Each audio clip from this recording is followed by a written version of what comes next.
Life is full of questions, many of which may never be answered.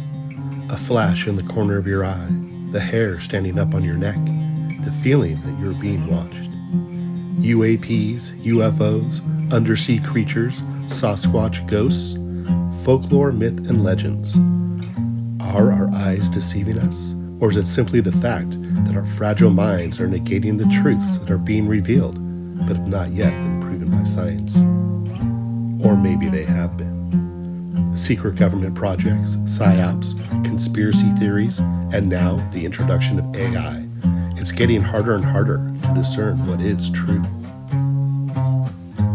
I invite you to join us, a small but growing group of outsiders, rebels, and realists, as we dive deep into and explore this mysterious life.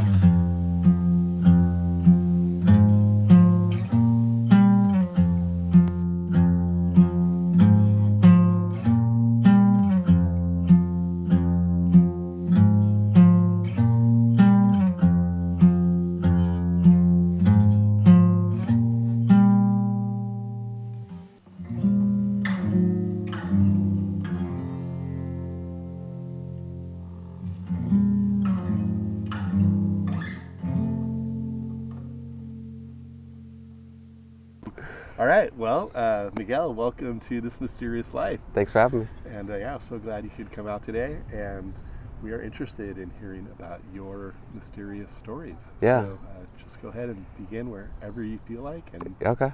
yeah. So the one that's always stuck out in my mind is one that my grandfather told me. He and my grandmother bought some land in Texas in a small town called Creedmoor, which is just outside of Austin, Texas. My grandmother saw a listing for this 12 acres of land, and it's just raw land, just mesquite trees and a pond in the paper. And so she went to go look at it, and they just decided to go ahead and purchase the land. And of course, it was back in the day. I want to say the 50s. I don't know the exact time, but I mean, they probably purchased that for like $3,000. It was just like a crazy amount. So they get this land, and then they slowly develop it by making a dirt road and little places to live and like that. Nothing super structural yet, but they decide to build this 2-story house there with my uncle. And the bottom part, so it was a mobile home that they built on top of. So they built a second level to a mobile home because I guess they thought it was a cheaper way to go. And my grandpa was in construction, so he knew they did all the work themselves. But for some reason, it was left unfinished. They never finished it. And by the time I was born in 1990. Whenever you would walk by that house, it looked like a haunted house. Like it was beat down, like the windows were broken. It was used as a storage unit pretty much for all of their extras. My grandparents never got rid of anything, so they just kept it all in there. Yeah. But it's been really weathered, so it looked gray and black just from the beating from the storms that would come through. But because it was vacant, there were these 2 barn owls that lived in there, and they were just pure white. And I'd say they're about like this big, I was a kid, so they felt huge, when I saw them. But I never actually got like a full look at them. You would just see them kind of fly by in a flash. Mm-hmm. At the corner of your eye, you'd see something white fly by, and then you wouldn't see anything for the rest of the day. But one time my grandpa was telling me this story where he was walking the fence line with a friend of his that he invited out to show him his property or their property. And because they owned a bunch of cattle, so they had to check the fences to make sure they didn't escape, just in case the fence was broken through weathers and floods. So they were walking the fence line one day, and my grandpa always had some type of gun on him, because out there's cougars, there's rattlesnakes, pack coyotes, you never knew, and they were always after the livestock. Yeah. So he had a Smith & Wesson like 38 special revolver that he'd always keep on him. And So they're walking the fence line, and they're towards the back to where the house is. And then he said about 50 yards from them, he could see one of the owls, and it was all white, and it was on the ground, which he'd never seen before. You know, you always see an owl in a tree, or it's, you know, flying around. It was on the ground, and it was staring at them, and they stop and look at it because it's just kind of weird to see that. Yeah. And in like Hispanic culture or Mexican culture, owls are sometimes known as a bad omen. You know, they're what they call like brujas or witches, you know, that transform into owls, you know. At least that's what I was always told. Yeah. So they, of course they were wary of it, but they're like, whatever. But then, you know, as they stare at it, the owl starts walking towards them. But, you know, obviously it's an owl, so it doesn't walk normally. So it kind of like hops a little bit and uses its wings to like kind of move a little bit. Yeah. And then it just keeps getting closer and closer and closer. And then it comes to a point to where they start getting a little nervous just because of what they've been told about their history of owls. And so my grandpa's like, you know what, I'm just going to shoot it, you know. And he shot it, and he said the bullet hit it. You could see that it hit it in the chest because he could tell that the feathers moved and some feathers kind of flew out. Yeah. And the owl stopped, but it didn't react to the bullet. It didn't fall. It didn't fly away. It just stopped. And then it just started to move towards them again. It just kept coming towards them. And my grandpa was like, did I hit it? And so he, you know, he chambered another one. And, you know, this time he, you know, like took better aim, I guess. Yeah. And hit it again. And he could tell that he hit it this time because it was closer. And the feathers moved, you know, and some of them flew out. But the owl stopped again, but didn't really react to the bullet. It just kept walking towards them. And at this like moment, like my grandpa and his friend are like kind of like freaking out. Like, what in the world can handle a bullet other than like just raw steel, you know? Yeah. So they're freaking out and they're thinking it's something, you know, supernatural, something like that. So he fires one more bullet at it because it gets really close to them. I'd say like 10 to 15 yards. And it's still doing that creepy little walk it does, you know, because, you know, it just doesn't walk like a person, right? Yeah. And he hits it again, but the owl stops again and then flies away. But he definitely hit it 3 times with, you know, a 38 special. Yeah, like that'll seriously. take down a man. Yeah. And so they're just kind of stunned and they don't really want to move forward, but like they have a job to do. Like they have to finish walking the fence line. So they see that it flew away and they walk forward cautiously and all of that. And they kind of follow the trail in which the owl was walking, and they find the bullets that they hit the owl with. Oh my God. And they were flat. Oh my God. And he kept them and he showed them to me because Wow. he kept them in like a little old school ring box that Yeah. he had, and he says they were flat. And they were just stunned by that. So they don't know where it flew off to, but I mean, I imagine it flew back to that beaten down house, Yeah. which, you know, both those owls stayed. And ever since then, like ever since I was told that story, I never went into that house. I bet. You know, because you never know. Like, if you hear a story like that, like, why would you want to go in that house? Yeah. But the way my grandpa was is that he always liked making a joke out of everything. It never really took anything serious, Yeah. other than a few things.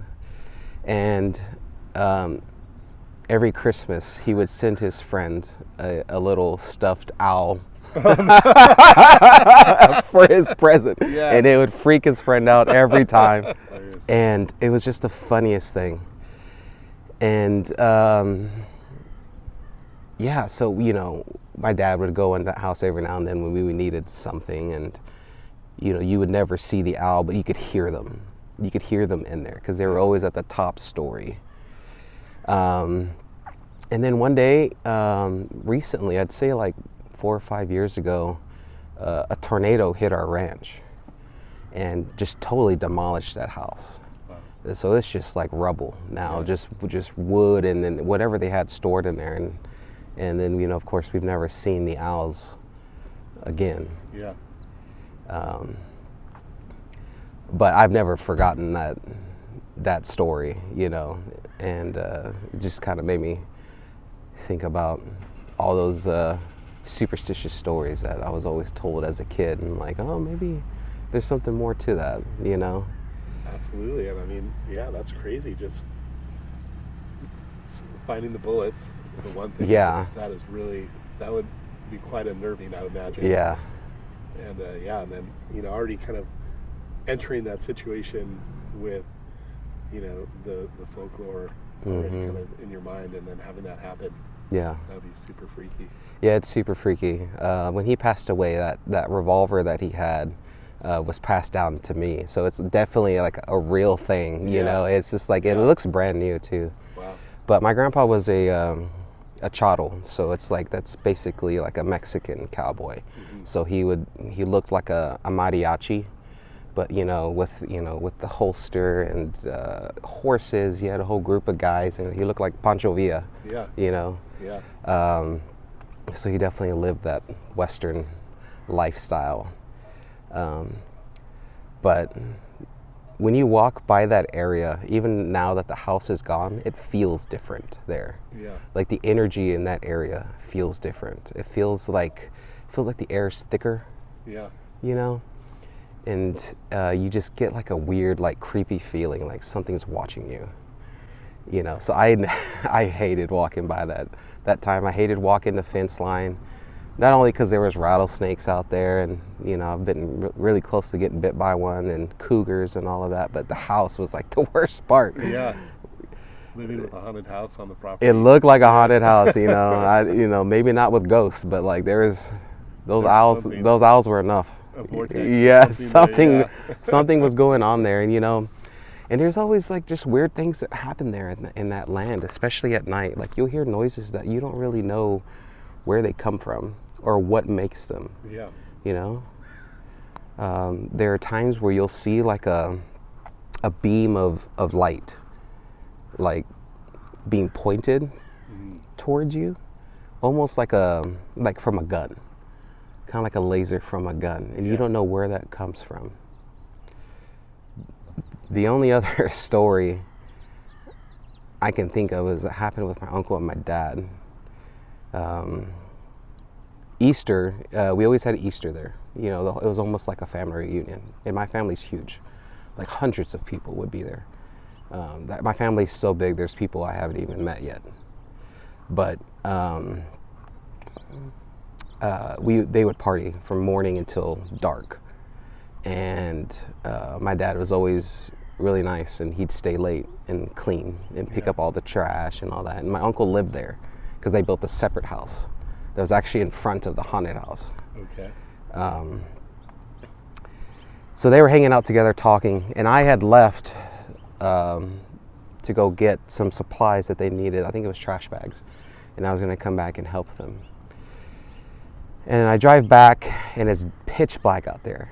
Like you're in the boonies, and all you see are mesquite trees and just a pit of darkness. And then I drive up, and they were kind of like a little freaked out, and I was like, "Y'all all right?" They're like, "Yeah." They're like, "Well, we were sitting here talking, and then we saw a beam of light behind us, shining down on us. And we thought there was a car behind us. Yeah. And the road is only in front of them. Like where they're at is the fence line, and there's just someone else's raw land behind them. Yeah. And there was this beam of light behind them just shining down. And for a second they thought it was me with the truck, like I had taken the route around. Yeah. Because we had a separate road that led to the pond, through the haunted house to the barn, and then led to the park area that was similar to this actually. And that's where they were staying. And they thought I had done that. I was like, no. I mean, they saw me drive up in front of them. Yeah. And I was like, no, I don't know what's happening. When I get there, it's just dark. Like, you don't see anything but them too. And they're kind of like, they're acting tough, you know, and all of that. But I can tell they're a little off and they don't know what to say because I'm talking to them and they're just quiet. But just imagine you sitting here and just a huge amount of light behind you being shined down on you. And then when you turn around, you don't see anything. Because that's what they did. They turned around and saw nothing. Yeah. And then I automatically drive up through the front. And they see my lights. Yeah. So that's why they're just so confused on what's happening. And nothing happened, you know, beyond that. But there's always little weird things that happen in that area that's kind of similar to that. You know, I don't know if it's your mind that kind of plays into it a little bit because it's so dark, and there's the mesquite trees, you know, they're full of thorns, and the wind down there was always extreme, so they would, you know, they would rattle and they would move, and we had a bunch of cicadas out there making noise. Yeah. So you never knew what was happening out there because you couldn't see, but you heard a lot of stuff that you're like, that doesn't sound like a coyote, or, you know, that doesn't sound like an animal that I know of. Yeah, you can't identify it. You can't identify it, or, you know, or you can't explain these lights that you see every now and then. But that place feels very different when it's daylight. I'm sure, yeah. But when nighttime hits, it feels so ominous. It's the weirdest thing. Yeah, I've heard so many things about Texas. There's always a lot of weird phenomena seems to happen there. Mm-hmm. And I mean, yeah, you can just like the light, like no answers, you know? I mean, we can speculate, but it's like people would think, is that a UFO? Is it, you know, who knows? Yeah. There's a lot of times there's no answers, but that's part of why, you know, we're curious about these mysteries, you know? Yeah. Yeah, it's really weird. It's really weird. But it's just weird that the energy that you feel there. I think it's just so different. To that, for sure. And I agree, because I mean, there's a lot to this world that we can't see. Exactly. You know, and that we can feel, and we can't just explain that just yet. Yeah. You know. Yeah, maybe that's the next thing in our, you know, evolution, or that science will be able to explain to us. Yeah. But yeah, we have the sixth sense, and like you said, you know, like cats can see a much wider range, and sometimes, you know, you're hanging out with a cat and you see them, they're like looking over your shoulder, staring at something. You're like, what are you looking at? You know? Stop staring. Yeah. That's why we always had a dog. You know, we always had dogs there. Yeah. We called them ranch dogs, and they were so tough. We had Dalmatians, or a Dalmatian, and that dog just survived so much things. Like, it killed rattlesnakes. It's been bitten by rattlesnakes. Wow. It's been hit by a car. You know, it couldn't use one of its legs because of it. It learned how to walk on 3 legs and run on 3 legs, and it was just like a total guard dog and could handle anything. Nice. But whenever something weird would happen, we'd look at the dog and to see how the dog would react. Yeah. And if the dog was chill, we're like, okay, it's probably just something, nothing to worry about, a bird. Yeah. You know? Yeah. But if the dog's freaking out, you better like look around. Yeah. The canary in the coal mine. Yeah. I always wish we had some night vision goggles or something that we could see out there. But at one point I had the money where I could do that, and I was going to do it, but I was afraid of what I would see. You know? Does your family still have that property? Yeah. So it was passed down to my mom, all 12 acres. And they recently just built their own house on there. Okay. And they're kind of just renovating it as where they can, you know. So it looks not totally different, but like, you can tell it's being freshened up. Yeah. You know, and they have a big park area that's similar to this. I'd say it's about 1 acre or 2 acres of just raw parkland where you could just party, hang out. Nice. There's a playground. There's a half-court basketball court my grandpa built because he was doing cement. He did cement work his whole life. But yeah, they just recently built a house there and they're living it and they love it, you know. And my dad's fine with everything that happens there because he's not very superstitious. So he's like, oh, that's whatever. You know, he's one of those guys that could fall asleep watching a horror movie. Yeah. You know. Yeah. And you know, my mom's quite the opposite. You know. And yeah, so they're loving it, and they say everything's fine and nothing's wrong and all of that. So, but I don't know. When I go there, stuff feels different. Yeah. You can feel something there. Yeah. You know, I don't know if it's just my mind, but when you feel something in your chest is weird, when you get that feeling here, you know something's up. Yeah. At least something. I've learned to trust it. I mean, you know, like I said, you don't get answers. Yeah. A lot of times, but yeah, you know, you got to pay attention.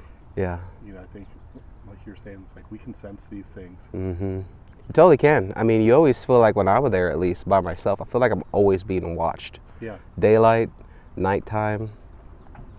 I feel like there's always eyes on you, and it's never in front of you. Yeah. And I mean, you know, if we're just like sitting here at the bench, or you're sitting here by yourself, and you got that feeling, and you look around, you can usually find the culprit. Like, oh, there is somebody looking at me. You know. Right. So, you know, we do have these like verifications, but then when it's something that is unknown, you get that feeling that you can't find what it is. You can't place it. You can't place it. You know. Yeah. And there's so many animals out there that you're just like, oh, it's just an animal. It's just a little field mouse, or, you know, a crane. There's cranes and ducks that go out there that fly into our pond. Yeah. 1 year, the pond froze over, and the ducks, you could see them fly in, and as soon as they hit the water, they would hit the ice and just like slide. Because they thought it was water, you know, and it was kind of funny to watch. That'd make for some of those good, funny animal videos. Yeah, America's Funniest Home Videos or something. It's an interesting place, you know. My family loves that area. They would live there forever. My sisters love it, you know. But me, myself, I always felt weird there. And I don't know if I would live there. Yeah. You know, personally. Yeah. You're just kind of far away from things. But the crazy thing about that house, that it was huge, and there's not a lot of places in the area at that time that had big houses out there. Usually little shacks that people were building, but they built a toll road in the area, and when you're on the toll road, you could see the house from the road, and it looks like a haunted house. It looked like it because it's not there anymore. It's just rubble. Yeah, it's all grayed and blacked out, you know. It's like from that movie Monster House. Yeah. That cartoon movie? Yeah. It looked just like that. Wow. Yeah. It's just cool, bigger. Man. Yeah. Well, I guess not cool if it's on your property, and it's a weird vibe, but it's a neat story. It is a neat story, yeah. Some people would go in there and have no problem, you know, like my dad. He's like, oh, that's whatever. I don't care. Yeah. Some people are just not as sensitive to it, I would say, or like, you know, or they don't care at all. Yeah. But other people, I feel like, are hypersensitive, and you know, you can't say that they're wrong with what they're picking up on, you know. Yeah. So, yeah. I mean, we all have these feelings for a reason, you know. So, I don't know. I always thought it was interesting, but I never felt fully comfortable there. I'd spend the day there and then want to leave. I didn't like spending the night there. Yeah, and I trust that stuff completely. Yeah. They always wanted to do like campouts, you know, like old school. I'm like, no, I'm good. I'm good. I'll hang out with you during the day, but I'm going home at night. Classic. Cool, Miguel. Well, thanks. Anything else you want to share about that, or? Not that I can think off the top of my head. I mean, you know, if you got more stories later, or if you go back there and you have some experience and you want to do a little follow-up, that'd be fun. We're always open to that'd be cool. Checking it out.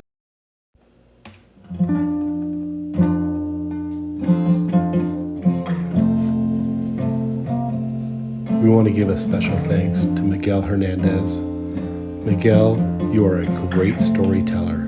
Thank you so much for sharing this amazing story with us, and we look forward to hearing some more from you in the future. Thank you.